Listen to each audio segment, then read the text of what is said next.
un an de mandat. Ça fait quasiment un an, jour pour jour, que je suis élue à la ville de Lille et à la métropole européenne de Lille. Les élections, elles ont eu lieu, je vous le rappelle, et vous le savez, en juin 2020, face à Martine Aubry et sa majorité sortante. Je suis Faustine Balmel-Delozin, je suis élue Génération à la ville de Lille et à la métropole européenne de Lille. Là, ce qu'on vous propose, c'est une nouvelle vidéo d'actu de mandat. L'idée, voilà, c'est de repartir sur des petites vidéos un peu symboliques de ce qui s'est passé cette année. Donc, on a essayé de sélectionner des vidéos mois par mois pour illustrer toute cette actualité et surtout notre action de terrain. On commence du coup par le mois de juin 2020 avec une vidéo sur les résultats de l'élection. On est parti. Stéphane Bally arrive sous les applaudissements. Car s'il n'a pas remporté la mairie, il a réussi à faire vaciller Martine Aubry.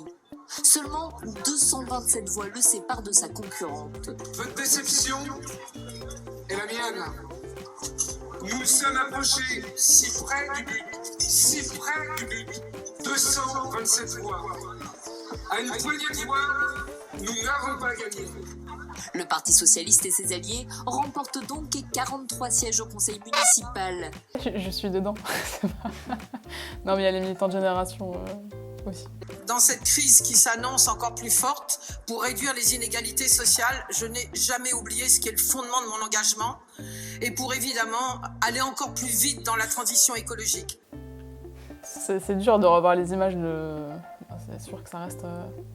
Même si on a toujours un appel en cours de notre côté, ça reste un moment qui n'a pas été facile à vivre, hein. On va pas quand même se le cacher, perdre comme ça coiffé sur le poteau. Voilà, c'est pas évident. Après, bon, la ville reste à gauche, on a un beau total gauche à 80%. On peut se réjouir aussi, hein, même s'il y a un fort taux d'abstention qu'il faut entendre et malheureusement qui augmente encore. Mais franchement, ça reste un moment qui n'est pas forcément simple à vivre. Mais on avait fait une belle campagne et franchement, on a rencontré des gens de dingue, que ce soit les écolos, Génération Écologie, Volt, Diem 25, évidemment Génération Lille. Et voilà, cette campagne, elle a été géniale, on a rencontré des gens super, on a porté des vraies idées, quoi, expérimenter le revenu universel, l'urbanisme transitoire, l'hébergement d'urgence, enfin, voilà, c'était l'écologie évidemment, les piétonisations, enfin, c'était un moment, franchement un chouette moment, quoi. Une des plus belles campagnes que j'ai faites moi perso, même si à la fin on gagne pas.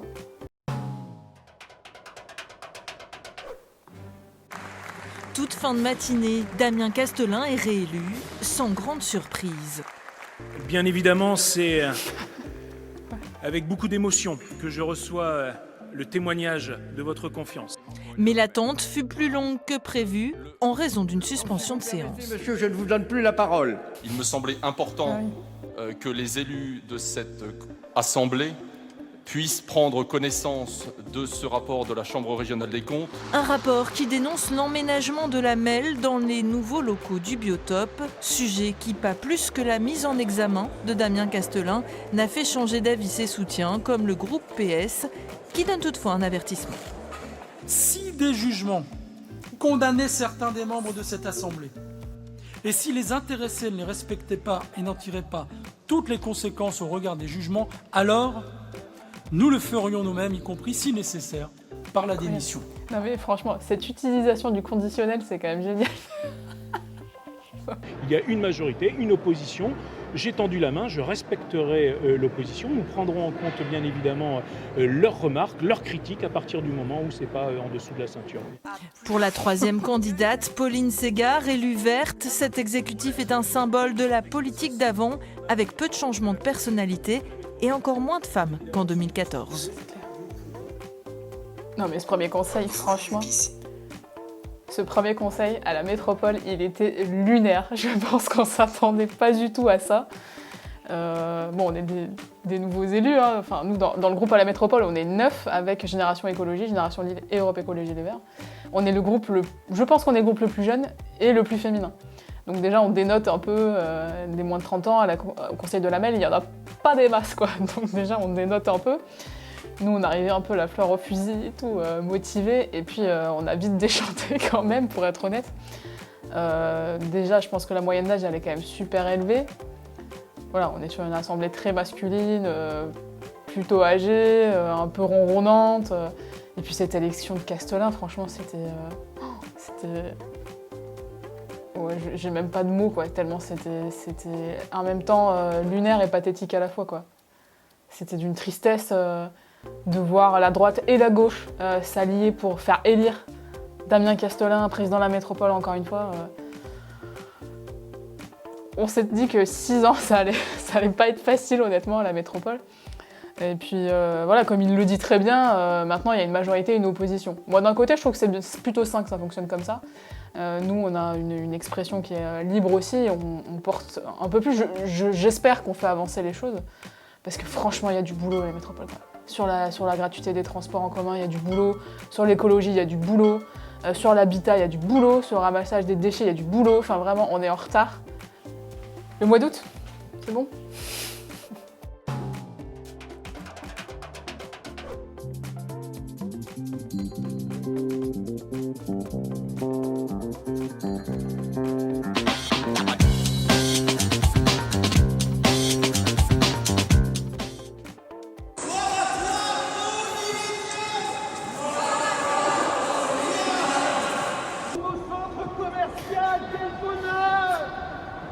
Allez, nous allons procéder à la sainte bénédiction de ce nouveau temple. Allez là, ça. Allez là,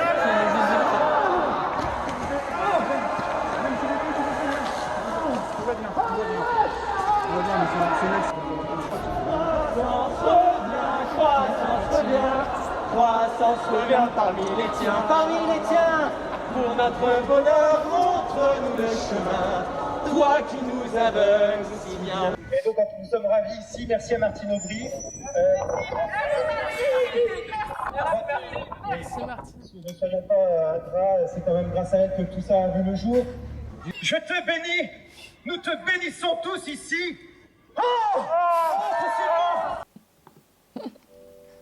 Non mais eux, ils sont quand même très bons. Très très bons.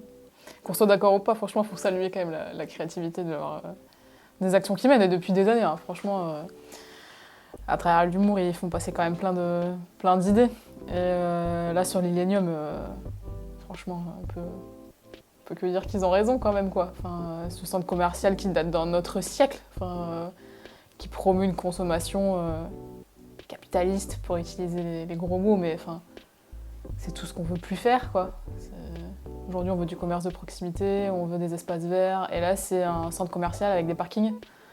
Enfin, c'est ça qu'on propose aux quartiers populaires, quoi. C'est un peu... En plus, on sait que c'est dans ces quartiers-là où généralement la malbouffe est, sans vouloir faire de généralité, mais on a moins accès, on va dire, à une nourriture de qualité, à des petits commerces bio, etc. Et ce qu'on donne aux gens, ce qu'on vend aux gens, c'est ça, quoi. C'est une consommation horrible. Enfin, et c'est pas drôle, mais leur action est drôle. D'ailleurs, ce jour-là, on était en porte-à-porte le jour de l'inauguration de l'Illénium. On était en porte-à-porte dans les bars du Faubourg de Béthune, juste à côté du métro Porte des Postes. Et les habitants, ils en avaient un peu rien à claquer de l'ouverture de l'Illénium, en fait. Ils nous parlaient pas de ça. Enfin, eux, dans leurs préoccupations, ils nous parlaient pas de l'ouverture de l'Illénium. Hein. C'était la santé de leurs enfants, c'était pouvoir aller au parc, pouvoir avoir du boulot. Voilà, c'était pas l'Illénium, quoi. Surtout quand on sait qu'un centre commercial comme ça, qui ouvre dans le quartier, alors certes, il crée de l'emploi, mais il en détruit 3 fois plus dans les petits commerces à côté, quoi. Donc bon. On passe à septembre. 8 minutes de silence pour symboliser 8 longs mois d'inactivité dans leur secteur. Le monde du spectacle de toute la région s'est réuni hier sur la Grand Place. Ils étaient plus de 500 pour alerter sur leur situation. Ça peut plus durer. Il y a des familles en jeu, il y a la culture en jeu, il y a nos vies en jeu. De nombreux métiers de l'événementiel étaient représentés. L'occasion de montrer leur diversité et leur poids économique. Le début imminent du couvre-feu dans la métropole lilloise sonne pour eux comme une urgence. Ils réclament des solutions rapides pour sauver la culture. Ouais, la culture, ils ont vécu une sale année quand même. Enfin, eux, ils ont traversé franchement, et la culture et l'événementiel, des moments quand même pas faciles. J'ai été d'ailleurs à plusieurs de leurs manifs sur la Grand Place avec Alerte Rouge, les interluttants et d'autres. Et non, franchement, ça a été compliqué. En plus, la réforme de l'assurance chômage aussi derrière. Enfin, ça a été. Franchement, on les a pas aidés, quoi. Franchement, on les a pas aidés. Les confinements successifs, la réforme de l'assurance chômage, les occupations des théâtres, Théâtre du Nord et du Théâtre de Sébastopol. D'ailleurs, j'ai été là aussi quand ils ont voté à leur AG un matin l'occupation du Théâtre du Nord et du Sébasto. Enfin, voilà, ils sont courageux, ils se sont beaucoup mobilisés, heureusement, parce qu'aujourd'hui, les résultats, ils sont là aussi. Hein. Leur mobilisation, elle est en train de payer. Et surtout, on a besoin d'eux, quoi. Enfin, ils sont essentiels. On a beaucoup parlé finalement de santé physique avec le Covid, voilà, les troubles physiques, les conséquences que ça avait. Et c'est normal, parce qu'elles sont graves et elles sont mortelles. Mais la santé mentale, on l'a un peu zappé dans tout ça. Et ils font partie de ces gens Finalement, c'est un peu des soignants de l'esprit, quoi. Enfin, on l'a tous vu, je pense, hein, pas aller au ciné, pas aller voir un spectacle, pas aller à un concert. Moi, ça m'a vachement manqué. J'en ai pas encore refait, là. J'ai qu'une hâte. Par contre, j'ai pris des places.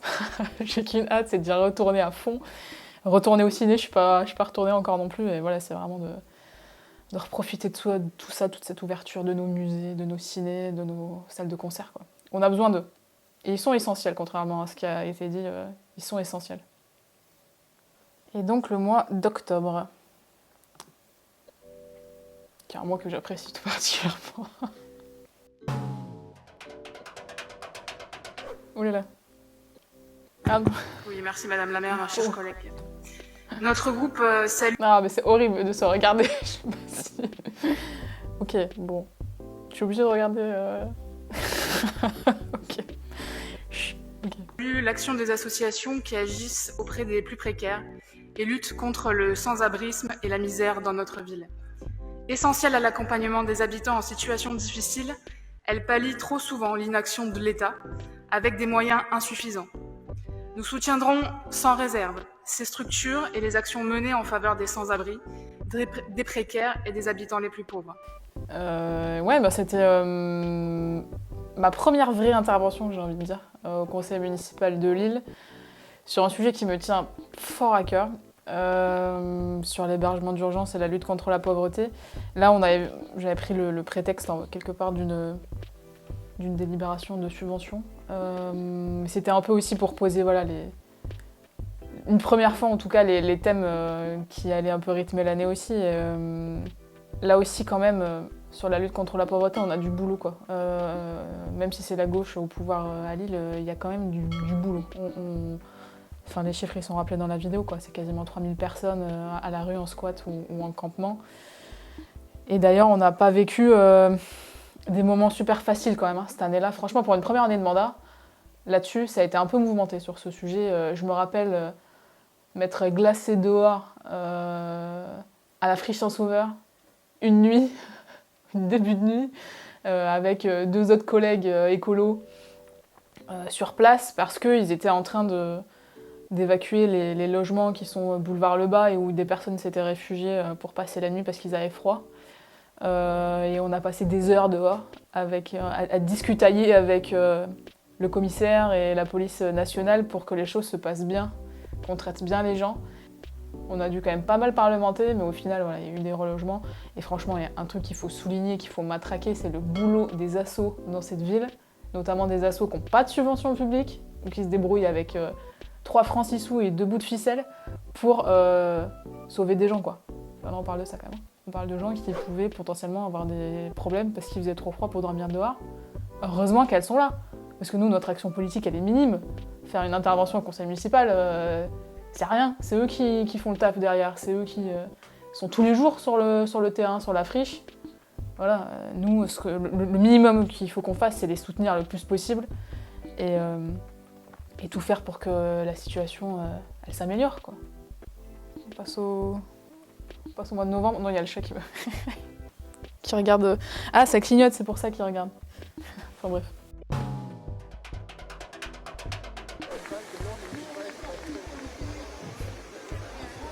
On nous voit bien là.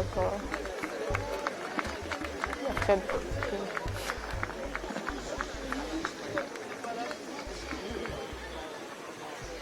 Ouais, bah, il y avait du monde à la première manif sur la loi sécurité globale. Enfin, contre la loi sécurité globale, ouais, il y avait du monde. Franchement, il y a un cumul de miles de négatifs quoi, dans cette loi sur les libertés des journalistes, pouvoir filmer les policiers en action, sur les libertés fondamentales en fait. Quoi. Enfin, là, on s'attaquait quand même à nos libertés de base.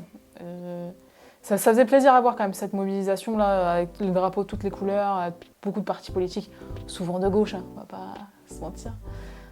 Les syndicats, des assos, enfin là aussi voilà. Moi j'aime bien voir quand les gens comme ça ils se réunissent pour une même cause et quand les différentes causes elles arrivent à se mettre ensemble, c'est comme ça qu'on gagne. C'est toujours important ces moments où on se rassemble et on est d'accord tous ensemble. Et là c'était une belle cause en plus donc.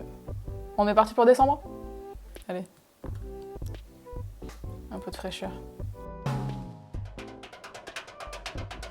Fenêtre de la rue de Cambrai, un bidonville. Depuis plus d'1 an, une 50aine de migrants, principalement originaires d'Afrique de l'Ouest, survivent dans ce campement de fortune. Ici, ce sont les restes d'un incendie déclenché dans une des cabanes. Pour se réchauffer, les occupants du camp n'ont guère d'autre solution que ces braceros. Ils sont très dangereux et leur fumée est toxique. On n'a pas d'autre solution puisque là, il fait très fort dehors. C'est l'Alaska. Donc on se permet de faire le feu à l'intérieur. On se couche pour que ça puisse être un peu chaud. C'est pas humain ça. On demande aussi à la mairie la réquisition de bâtiments publics pour au moins permettre la mise à l'abri des personnes ici, là, pendant l'hiver. Et on continue à demander malgré tout un hébergement pour tous. De son côté, la mairie, elle, assure travailler en étroite collaboration avec les services de l'État.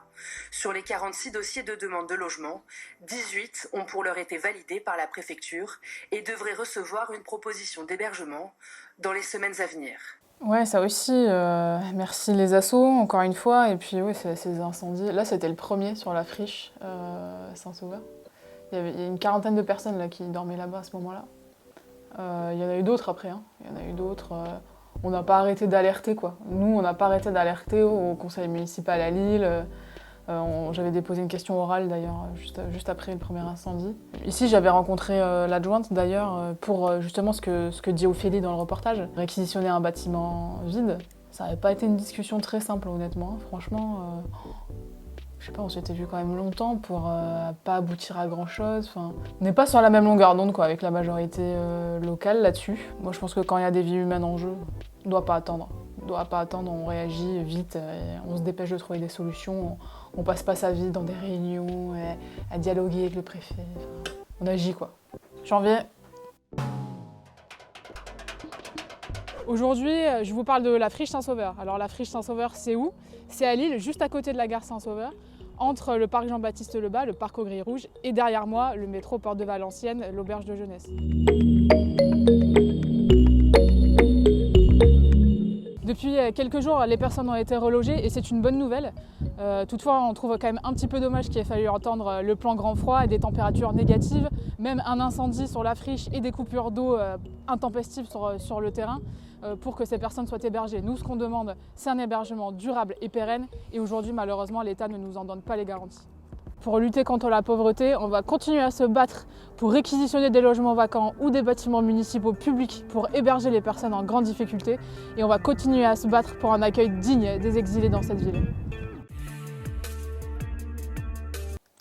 C'était la première vidéo qu'on avait fait sur la friche.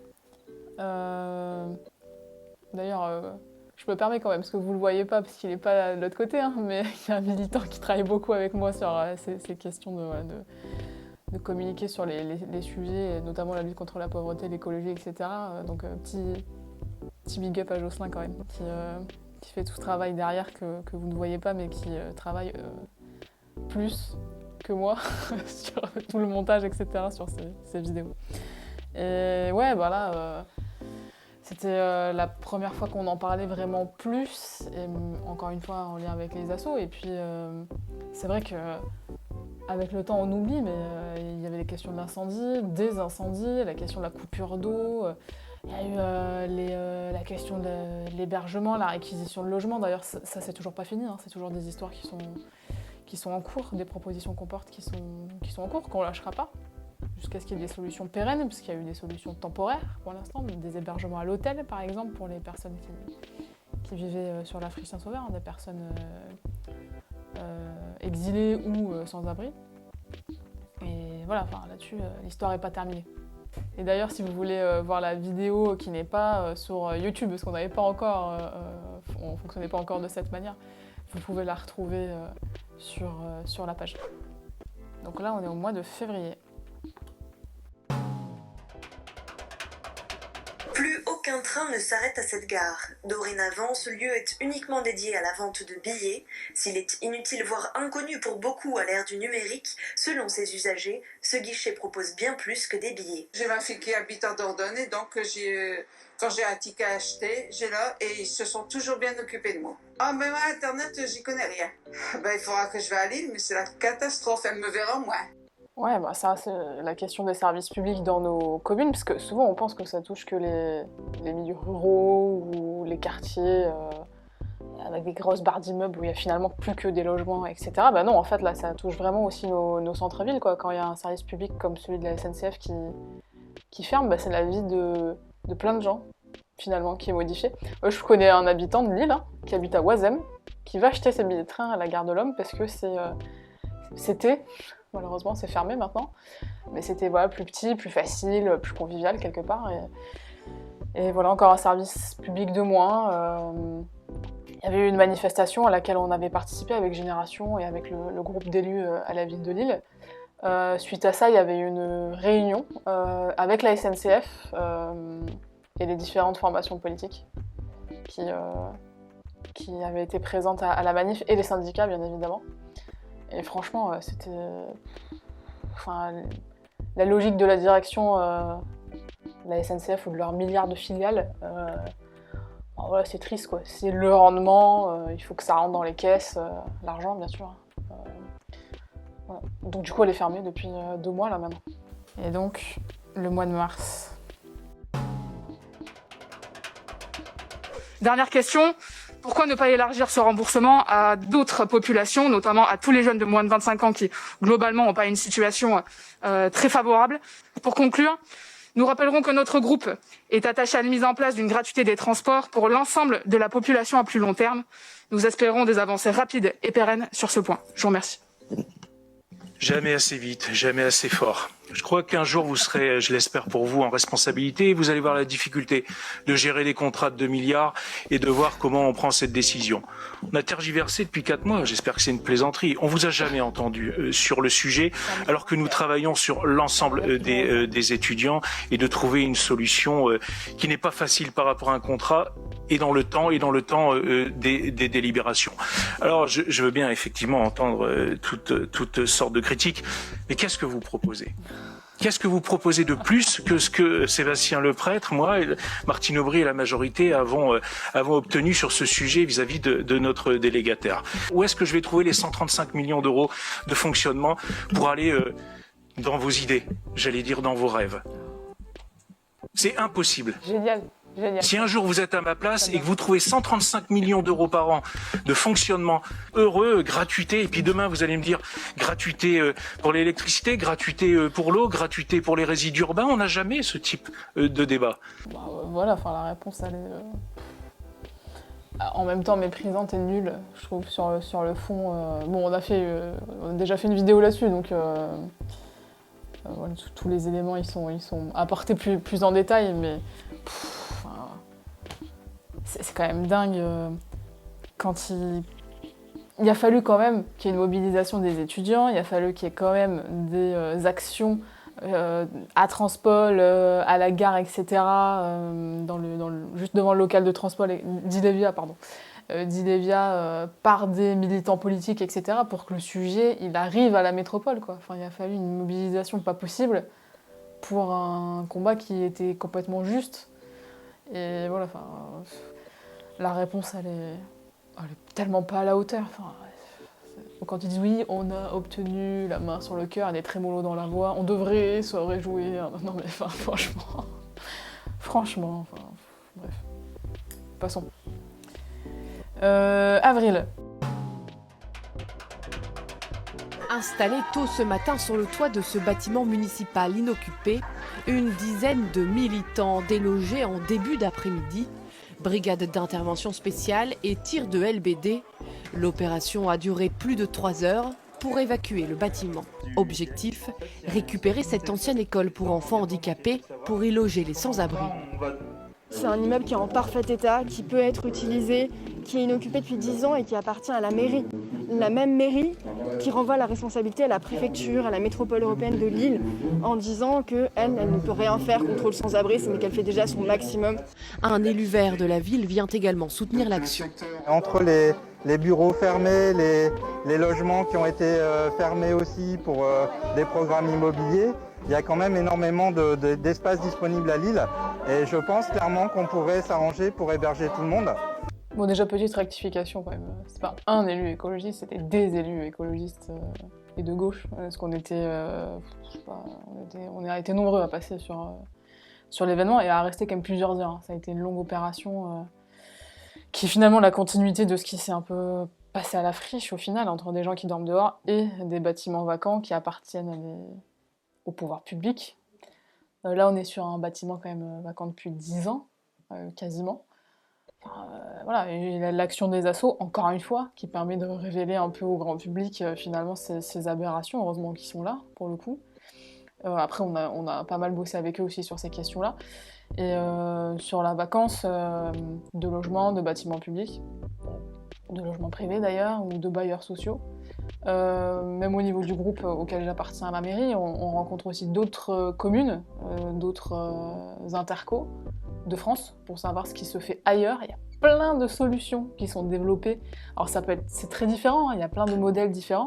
Tout ça se réunit sur le nom d'urbanisme transitoire, temporaire, etc. Et il y a plein de solutions qui sont mises en place. Et à chaque fois que je rencontre une interco ou une commune, je me dis oh, tout ce qui existe et qu'on fait pas nous à Lille. Enfin, c'est tellement dommage en fait. Il y a plein de solutions qui coûtent pas forcément très cher et qui permettent d'avancer, d'héberger des gens, de créer des nouveaux projets culturels, sociaux, économiques autour de l'économie sociale et solidaire. Enfin voilà, il existe plein de choses ailleurs. Et quand à Lille on nous répond que c'est pas possible ou que c'est pas à la ville de faire, c'est pas que à la ville de faire, ça on est d'accord. Mais la ville elle peut aussi faire. Et d'un côté, ça m'inquiète par rapport à notre retard, et d'un côté, ça me rassure, parce qu'il y en a qui font. Et donc, quand on sera majoritaire au Beffroi, quand on sera dans l'exécutif, j'espère, un jour, on fera. Le mois de mai. Voilà.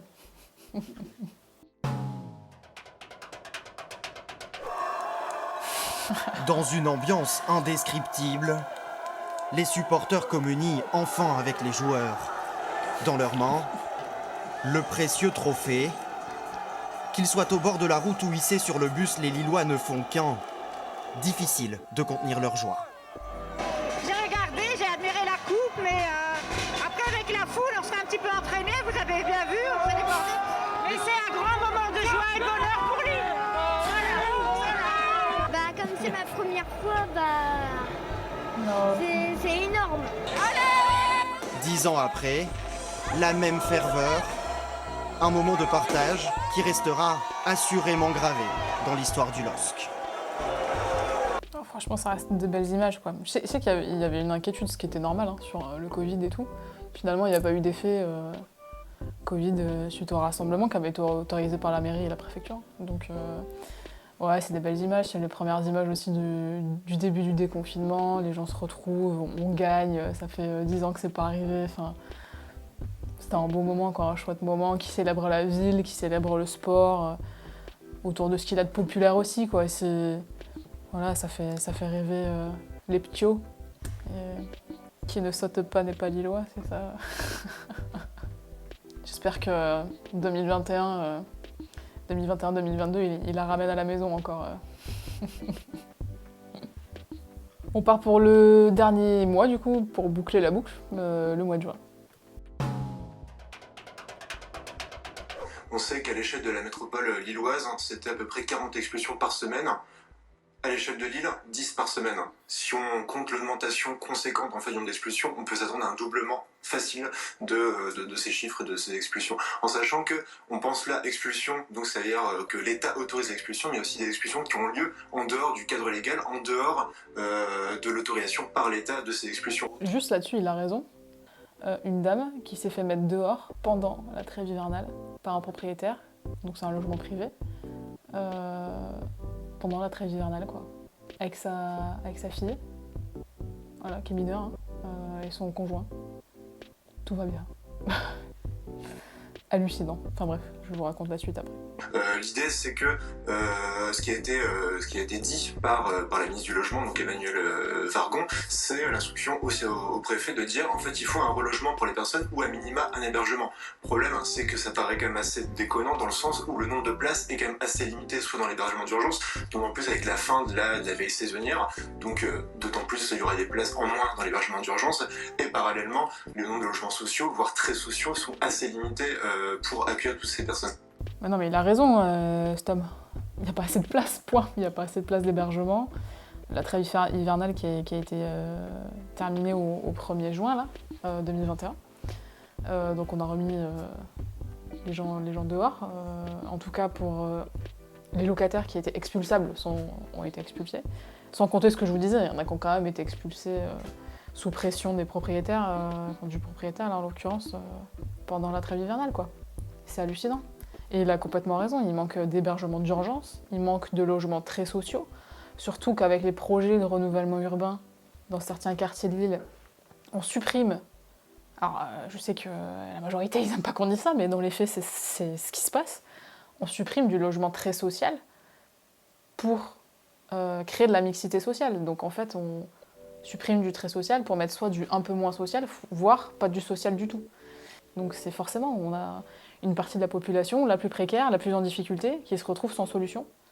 Là, la personne avec qui je suis en contact, ça fait 2 mois maintenant qu'elle cherche un logement social, un hébergement d'urgence, et qu'elle trouve rien, quoi. Enfin, moi, ça me fout hors de moi, hein, franchement. J'ai sollicité la mairie, d'ailleurs, aussi, les services du CCAS, et toujours dehors, quoi. Pourquoi pas, il y a des communes qui font ça, qui ouvrent leur propre centre d'hébergement, donc c'est des centres d'hébergement municipaux, ça existe ailleurs. Bah, faisons-le, quoi. Qu'on mette, ce qu'on disait aussi, qu'on mette à disposition des bâtiments publics de la mairie qui seraient vides, enfin, voilà. Mais en tout cas, il faut agir là-dessus, parce qu'il y a des gens qui sont en attente, puisqu'ils sont déjà dehors, il y a une partie qui va peut-être basculer encore avec la crise sanitaire, qui devient sociale, qu'on est en train de vivre. Donc là-dessus, il y a urgence, il faut qu'on arrête d'attendre. Voilà, et là sur la friche, il y a eu un décès aussi récemment, une trentenaire, une jeune femme qui a été retrouvée décédée. Bon, on ne connaît pas les raisons, mais bon, c'était quelqu'un qui était à la rue depuis un certain temps et qui était connu des assos. Qu'est-ce qu'on attend pour agir? Enfin, je sais pas. Il y a quand même un manque de volonté politique là-dessus, quoi. Quand on voit ce qui se fait ailleurs, il y a un manque de volonté politique, puisque quand on veut agir, bah, il se passe des choses. Donc, merci en tout cas à vous aussi d'avoir regardé la vidéo, bien sûr, hein, de nous soutenir aussi, parce que mine de rien, moi dans cette année de mandat, on reçoit énormément de messages de soutien, que ce soit sur les réseaux sociaux, que ce soit quand on rencontre des gens en porte-à-porte ou dans la rue, sur des événements. Enfin, franchement, c'est très plaisant et c'est très encourageant et ça nous donne beaucoup de force. En tout cas, moi, ça me donne beaucoup de force pour porter nos combats sur l'écologie et la solidarité. Merci pour votre soutien et puis on se retrouve dans une prochaine vidéo où j'espère, maintenant qu'on peut sortir et se revoir dans des moments conviviaux, voilà, se revoir directement sur le terrain. Et à très bientôt pour une actu de mandat.